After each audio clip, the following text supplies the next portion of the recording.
Adik-adik sekalian ini yang gundul-gundul, kamu salah kalau mau kaya masuk tentara. Ibu-ibu, hei, bu, ibu salah milih jodoh kalau mau kaya. Tapi percayalah, dengan tentara bapak ibu, suamimu tentara, bapak pekerjaan tentara, tidak akan miskin. Iya, tapi susah kaya. Boleh kaya, boleh minta pensiun dini jadi pengusaha. Jadi tentara, sudahlah. Kalau tentara itu tanggal 1 sampai tanggal 10 makannya apa? Sari laut. Tanggal 11 sampai 20 makannya apa? Sari mie. Turun sedikit. Tanggal 21 sampai 30 saridon. Obat sakit kepala. Gaji habis, cicilan belum lunas. Tapi saudaraku, soal kaya bukan soal banyaknya uang, tapi soal pandainya kalian bersyukur. Supaya kalian pandai bersyukur ya. Adik-adik ini tentara. Boleh enggak kalian pakai baju seperti saya?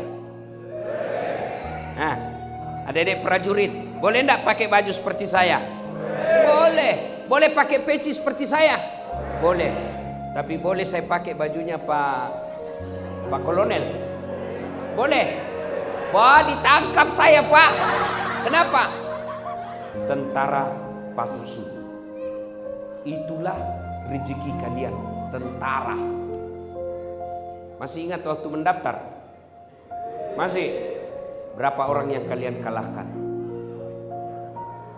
Ratusan. Dan saudara-saudara sekalian yang ceramah di sini sekarang, saya pernah cita-cita jadi akabri. Daftar saya Jalan Garuda, Makassar, depan kantor Pertamina. Saya pergi daftar, tidak lulus. Kenapa? Ceper. Makanya saya tadi lihat ada juga tentara pendek-pendek saya ini. Mirip-mirip aja tinggiku ini. Ya, saya protes kepada Allah waktu itu. Ya Allah, kenapa kau lahirkan saya dalam keadaan pendek? Kau tidak rugi jadi Tuhan kalau kau tambah 1 senti. Teman saya, Mandan, lulus. Dia polisi. Sekarang dia kalau di sini tentara letkol. Dia AKBP. Reserse. Pakai baret merah. Polda Sulawesi Barat. Saya lulus jadi ustadz karena gagal jadi akabri. Pakai baret putih.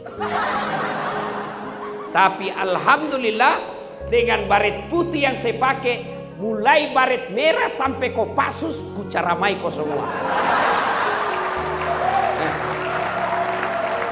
Berarti jangan pernah sangka buruk dengan apa yang Allah kasih kalian. Waktu mendaftarkan mau semua jadi tentara, ya toh? Tapi ada temanmu yang tidak lulus. Itulah rezeki. Hei, bu, ibu, mau ndak saya kasih iPhone 15 1 tera. Mau ibu? Mau. Tapi begitu saya kasih ibu langsung tuli. Mana yang mau tadi? Ya toh? Berarti yang mahal bukan handphone. Yang mahal telinga. Dan hebatnya ini telinga, tempatnya bagus. Pernah enggak Bapak Ibu bayangkan bagaimana seandainya telinga satu dibawa ketek? Halo, siap komandan. Di mana kau? Ya ini komandan. Iya. Maka kita ucapkan alhamdulillah. Bu, iPhone 15 itu yang membuat dia mahal karena kameranya. Kamera ada namanya tele, lensa. Itu puluhan juta harganya. Berarti yang mahal ini handphone bukan kamera, tapi apa? Mata.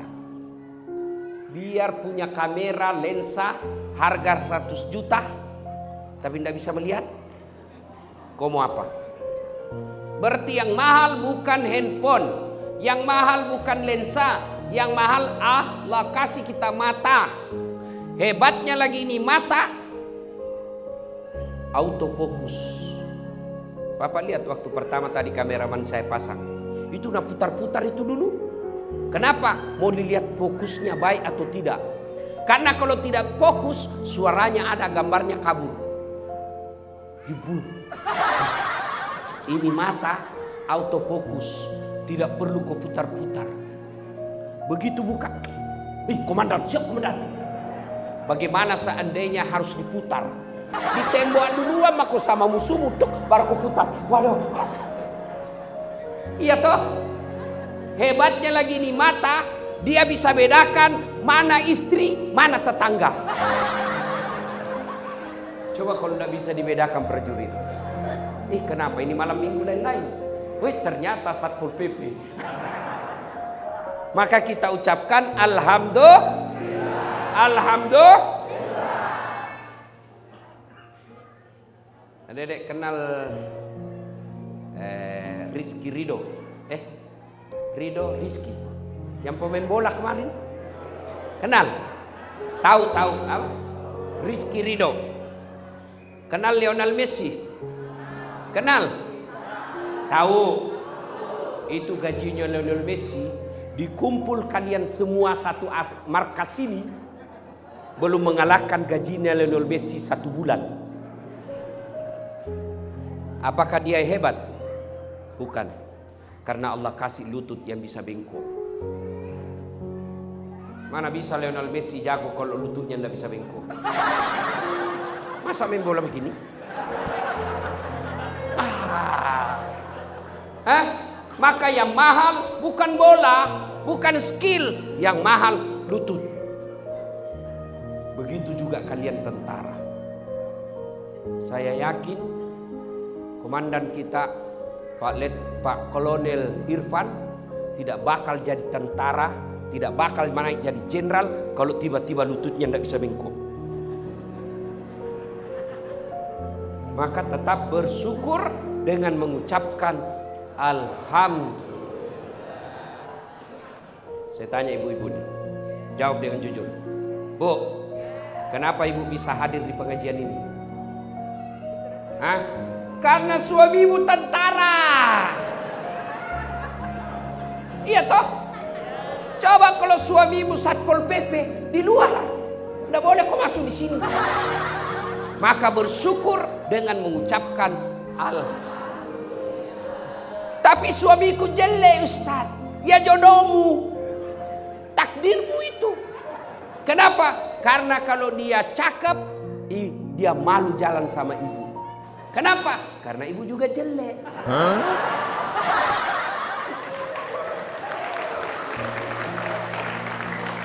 Jelas? Maka selalu mengucapkan alhamdulillahirabbil. Jangan pernah sangka buruk dalam hidup ini. Yang membuat kalian menderita, yang membuat bapak ibu susah dan sengsara hati, kalau ibu sangka buruk. Bu, tidak mungkin ibu bahagia kalau selalu sangka buruk sama suami. Tidak. Bertahan jadi tentara, anggota Persib, tapi kalau sangka buruk sama suamimu, sudah gaji sedikit, rumah asrama, mobil-mobil tentara, pergi majelis taklim, kalau naik setengah mati. Sudahlah, saya tahu semua ibu. Iya kan? Ya. Tapi kalau selalu sangka buruk, maka sudah kita susah hidup, tidak bahagia lagi. Tapi kalau ibu bahagia, selalu sangka baik, lihat istri orang mewah mobilnya, bagus rumahnya, tapi ibu bisa berkata, meskipun mobilku tidak baik, tidak semegah kamu, tapi suamiku baik, kami rukun rumah tangga. Daripada kau rumahmu bagus, mobilmu mewah, tapi bertengkar tiap hari. Tapi kalau orang kaya bertengkar tiap hari, masih dinikmati dunianya. Tapi kalau sudah jelek, gaji ala kadarnya, rumah bocor-bocor, bertengkar terus, kapan kalian bahagia? Yang herannya bertengkar, hamil lagi. Ada begitu di sini. Maka resepnya bersyukur, sangka baik. Halo ibu, bu, telepon suami pagi, tidak dijawab. Oh, berarti suamiku lagi latihan.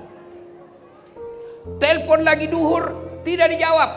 Oh, suamiku ini sholat duha, sholat duhur. Telepon lagi asar, tidak dijawab. Oh, dia lupa HP-nya ini, kasihan. Tiba-tiba masuk WhatsApp teman asrama. Saya lihat suamimu bonceng cewek cantiknya. Oh, berarti suamiku lagi nge-grab.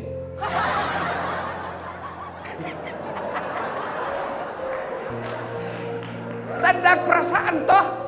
Iya. Syukur, sangka baik. Ya, insya Allah kalau selalu bersyukur, kaya kita Pak. Kalau kita selalu sangka baik, bahagia hati. Kapan dia kufur, tidak bersyukur, meskipun sudah dikasih banyak, tapi dia selalu merasa kurang, itulah orang miskin.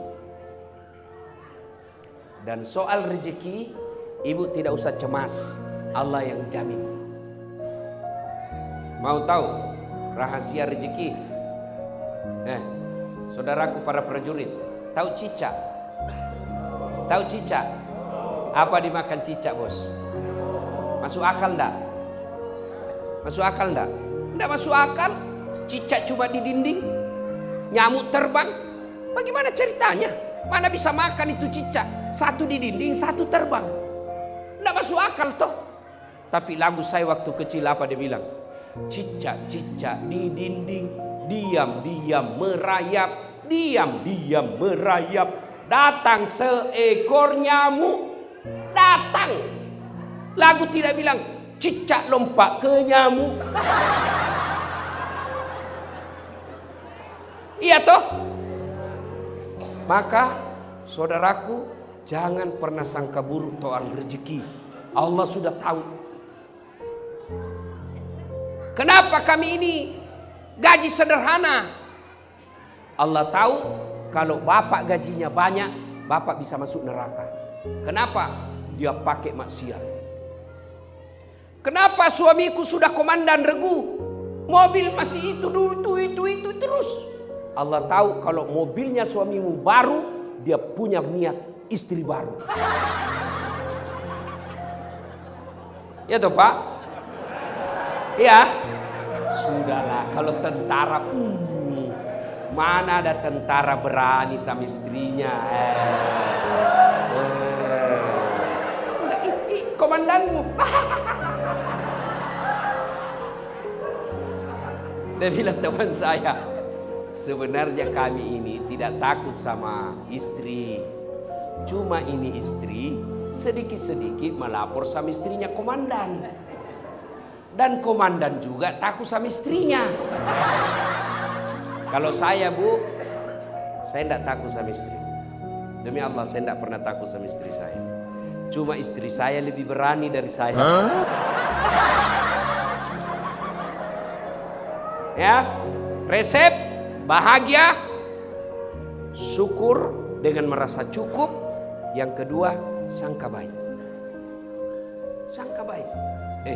Kenapa saya sudah sekolah, sudah pendidikan, sudah layak, fisik baik, kok saya tidak dikasih jadi komandan? Allah tahu kalau kau komandan, kau tidak mampu memikul tanggung jawab. Sangka baik, maka pasti bahagia. Ya, nah, Bapak saudara-saudara sekalian. Berikutnya, itu poin pertama, selalu bersyukur kepada Allah.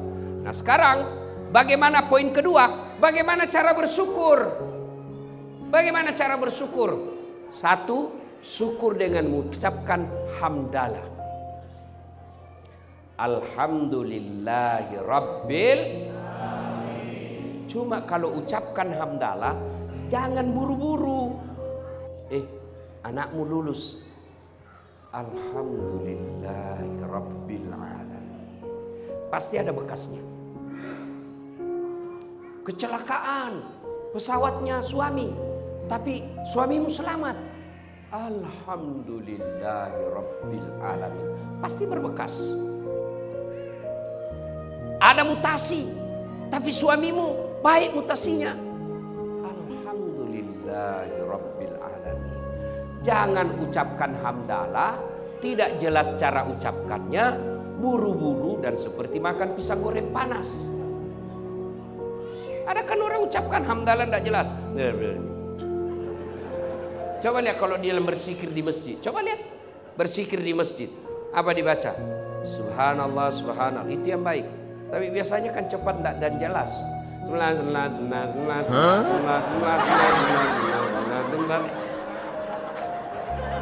Kau ketawa karena membayangkan dirimu semua toh?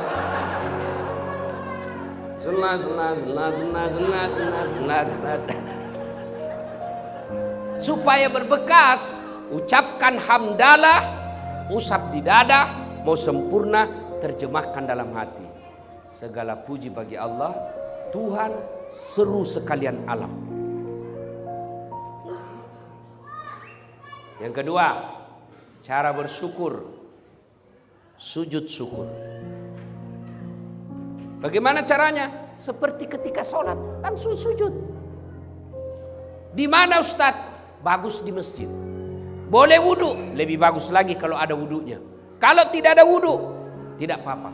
Di dalam tugas, lagi kita apa namanya itu? Latihan. Ada kecelakaan dalam latihan, kita selamat. Alhamdulillahirabbil alamin. Yang kedua, langsung sujud syukur di tempat itu. Dengan ucapan apa? Boleh Bapak contoh ucapan saya, boleh tidak? Begini, ya Allah, terimalah sujud hamba ini sebagai tanda syukur hamba kepadamu atas nikmat yang kau berikan kepadaku. Saya terbebas dari bencana ini. Dapat pengumuman sekolah, kenaikan pangkat, masuk dalam nama kita. Alhamdulillahirabbil alamin, sujud syukur. Yang kedua, cara bersyukurnya bertafakkur. Apa itu bertafakkur? Evaluasi diri. Gimana caranya? Saya lulus jadi tentara. Maka cara bersyukur yang keduanya, saya gunakan baju tentara saya, amar ma'ruf nahi munkar. Saudaraku para prajurit, kalau saya ceramah, jangan mabuk, jangan minum hamar. Anak muda jengkel, dia kasih kempes ban motorku. Tapi kalau kalian tentara melihat ada mengedarkan minuman dengan baju yang kalian miliki, adakan operasi penangkapan minuman itu, jauh lebih besar efeknya daripada kami yang hanya lisan. Itulah yang disebut menggunakan jabatan kita amar ma'ruf nahi munkar. Dan seorang komandan keliru kalau tidak menggunakan jabatannya masuk surga. Pak Irfan, saya punya pesan. Lebih baik Bapak paksa ini anggota masuk surga daripada dia sukarela masuk neraka. Dengar, lebih baik kalian dipaksa masuk surga sama-sama daripada sukarela masuk neraka. Apa maksudnya? Komandan bilang pengumuman, selama di markas ini, kalau kalian muslim, masuk waktu duhur, datang jamaah di masjid. Kalau saya tidak dapat, suruh push up kau hitungan Belanda. Tahu push up hitungan Belanda? Tahu? 1. Komandan bilang 1, komandan cerita. Nah. 2. Itu namanya dipaksa masuk surga. Itu juga kalau komandannya masuk masjid. Kalau komandan tidak masuk masjid, susah. Maka itulah yang seistilahkan, kalian harus dipaksa masuk surga daripada sukarela masuk neraka. Coba kalau saya, Pak. Ayo saudara-saudara sekalian prajurit. Markas apa? 1. Grup TKTPA 1. Ayo, mari berjamaah. Tidak ada yang datang. Tapi begitu Pak Irfan katakan, semua pasukan muslim datang berjamaah, belum azan sudah ada di tempat, Pak. Itulah yang disebut menggunakan jabatan untuk ngajak orang masuk surga. Dan kalau kami masuk surga para ulama masih ngantri, Pak. Kenapa ngantri? Banyak anggota. Ulama Indonesia masuk surga masih ngantri toh, Pak. Ulama Jawa Timur, ulama Jawa Barat, ulama Sulawesi Selatan, ulama NU, ulama Muhammadiyah, ulama MUI masuk surga tapi ngantri. Tapi begitu malaikat mengatakan, komandan regu 1, grup 1, Kopassus, silakan masuk surga. Tidak perlu antri, sendiri Pak Irfan.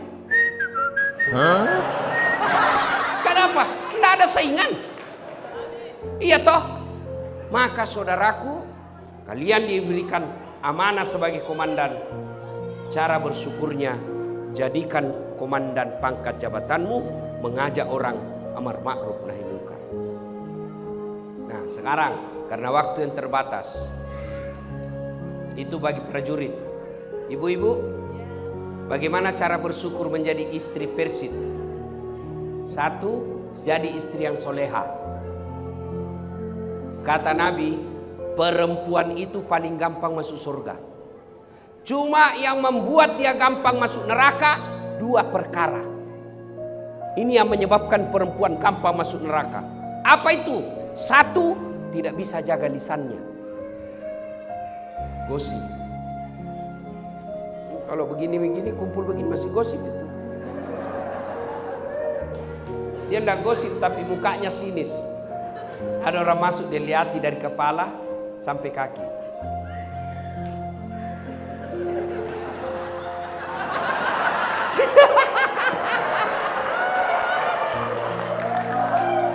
Dia tidak gosip tapi sinis.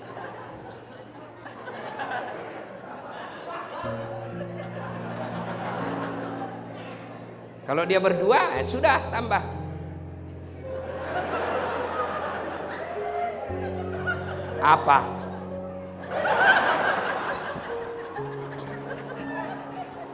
Dia bilang satu. Kenapa? Tidak serasi kudungnya sama roknya. Dia bilang iya kayak umbul-umbul. Ya?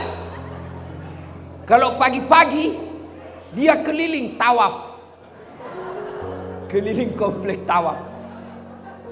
Cari bahan dia. Ya toh? Ustadz aja dia gosip. Saya aja masuk tadi ada yang gosip. Itu juga bajunya yang di YouTube.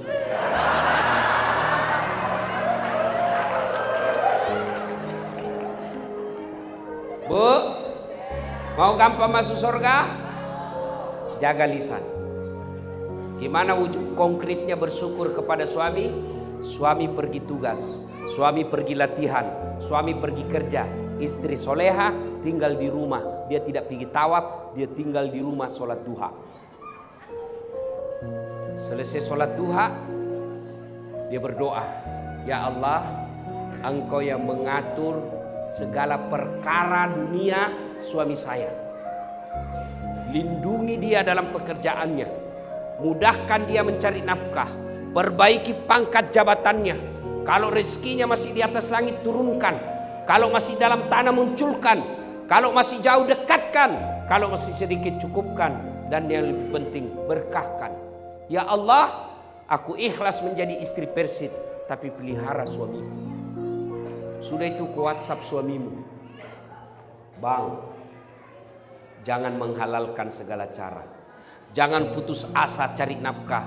baru saja kudoakan engkau dalam sholat duhaku. Semoga engkau dalam lindungan Allah. Salam sayang dari istrimu di rumah. Itu prajurit kalau dapat seperti itu dia kasih lihat semua temannya. Istri saya dong. Ibu, pernah WhatsApp begitu suamimu?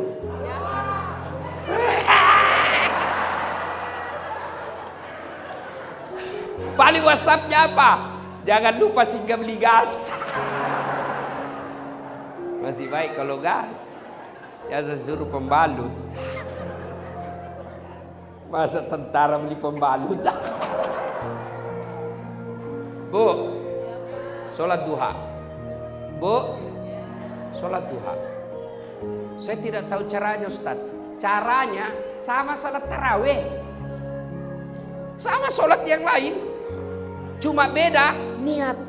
Saya pergi tanya, kenapa enggak jadi sholat dek? Saya lupa salinya Ustaz. Enggak harus kau hafal itu sali. Niat itu Bapak baru tinggalkan ruangan, baru tinggalkan posko, ada dalam hati, saya mau sholat duha. Itulah sholat duha.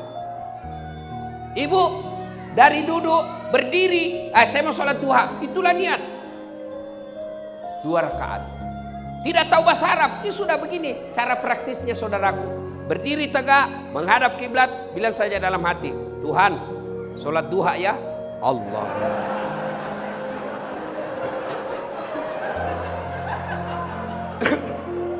Boleh. 2 rakaat berikutnya ulang lagi.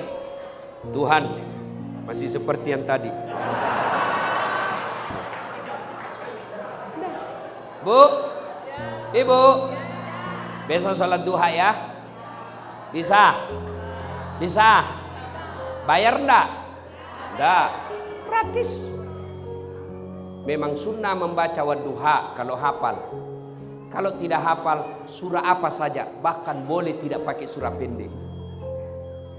Waladhdallin. Amin.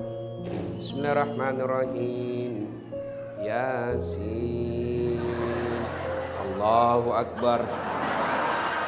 Boleh.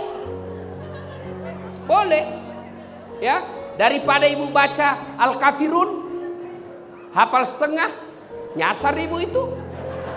Wala antum abiduna ma'abud, wala ana abidum ma'abadtum, wala antum abiduna ma'abud, wala ana abidum ma'abadtum, wala antum abidun, wala. Ya, dah. Sholat duha. Kalau mau bersyukur sebagai istri tentara, bantu suami cari nafkah, sholat duha paling efektif. Ibu saya sekarang usia 86 tahun. Setiap pagi kalau saya telepon, agak tapi kau bahasa Bugis. Beli apaan? Dia kada, saya lagi mandi. Pure. Setelah itu apa? Kau sampai duha. Dan siapa yang didoakan? Bukan dirinya, anaknya. Kenapa? Kalau anaknya sukses, ibunya pasti dapat. Itu ya istri yang baik. Jangan suami pergi tugas, ibu juga pergi keluyupan.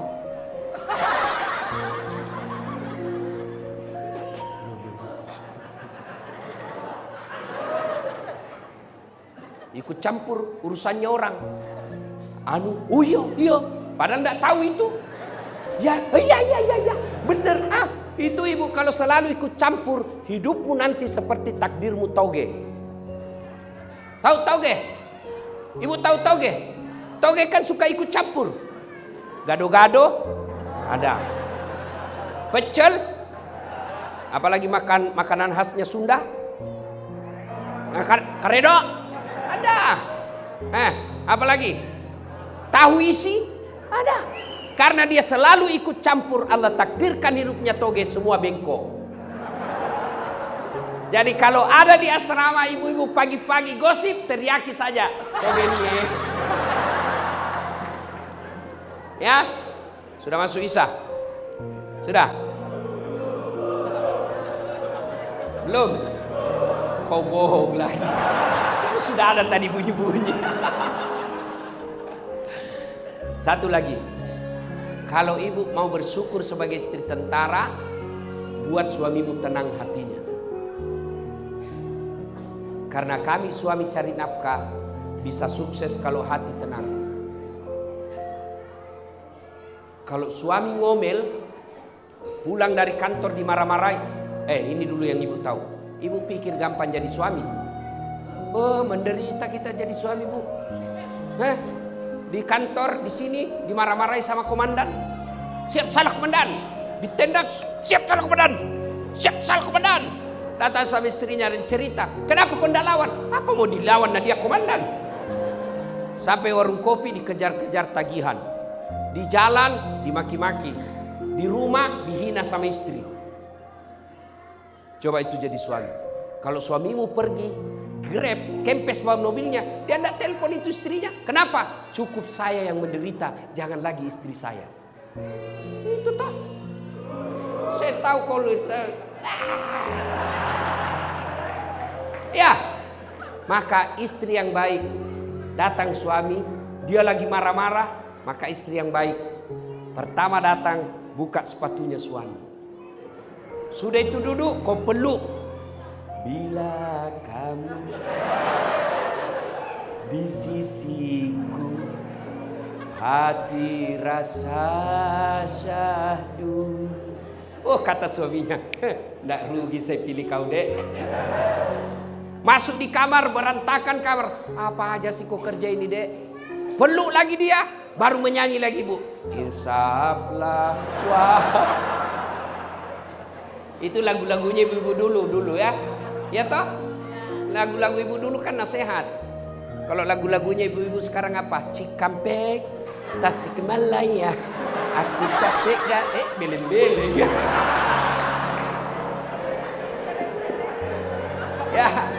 Ya sudah. Karena waktu telah tuntas. Doakan saya sehat walafiat. Kita datang lagi di tempat ini. Amin. Terima kasih. Jadilah prajurit yang setia kepada Sabta Marga. Jadilah prajurit yang cinta kepada ulama, mencintai rakyat. Karena kami rakyat ini, ketika ada masalah dengan bangsa dan negara, kami ulama hanya pandai berdoa. Tapi kalian para prajurit punya senjata, maka cintai rakyat dan negara dengan senjata yang kalian miliki. Para ibu-ibu prajurit, memang menjadi istri prajurit tidak akan bisa kaya raya. Tapi insya Allah ibu tidak akan jadi miskin. Caranya bersyukur kepada Allah. Jadilah istri yang soleha dengan cara membantu suami dalam sholat duha. Dan menjadikan istri di rumah, membuat hati suami tenang di rumah. Mudah-mudahan ada manfaat. Lebih dan kurangnya mohon dimaafkan. Usikum wa nafsi bitaqwallah. Assalamualaikum warahmatullahi wabarakatuh.